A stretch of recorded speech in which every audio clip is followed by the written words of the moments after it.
Hey everyone, welcome back to the channel. Today, we're diving into one of history's biggest misconceptions. The Library of Alexandria, a name you've probably heard since childhood. Famously known as the greatest library ever lost to a single devastating fire. But what if I told you that story is mostly false?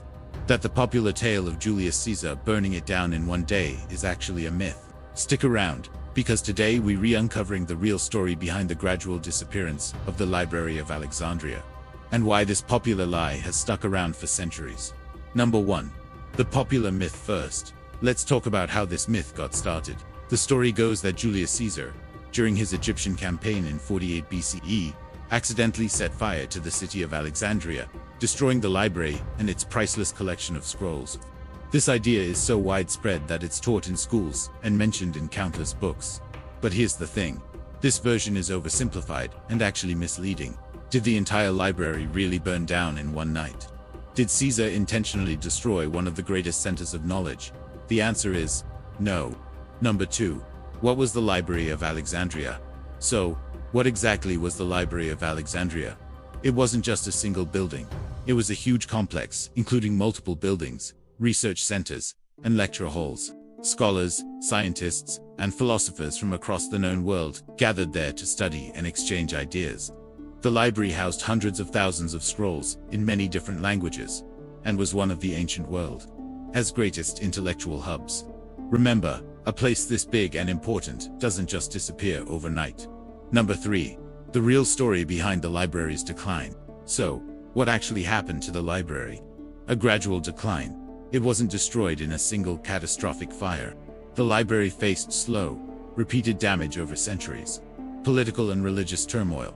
Over time, Alexandria changed hands from the Greeks to the Romans, then Byzantines, and eventually Arab rule. Each transition brought religious and political conflicts that affected the library's upkeep and operations. Some ruling powers had little interest in preserving the library's vast collections. Shifts in intellectual centers. New intellectual hubs, like medieval universities and centers in the Islamic world, gradually drew knowledge and scholars away from Alexandria.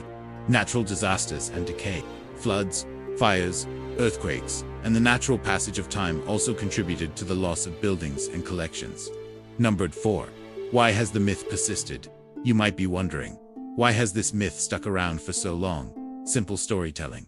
It is easier to remember the dramatic story of a single fire and a villain like Caesar than decades or centuries of complex history. Colonial narratives. Some historical accounts aim to portray European progress while framing ancient knowledge centers as lost or destroyed. Symbolic meaning. The library stands as a powerful symbol of the loss of knowledge, so the story resonates emotionally. Number 5. Conclusion. So here's the takeaway. Julius Caesar didn't torch the entire Library of Alexandria in one go. The library's disappearance was a long, slow process, shaped by a variety of political, religious, and natural factors over centuries. History is rarely simple, and it's crucial we question popular myths to understand the real stories behind them.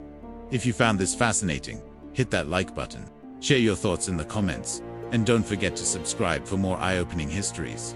Thanks for watching. Remember, seek truth, challenge myths, and stay curious. See you next time for another deep dive into history's biggest mysteries.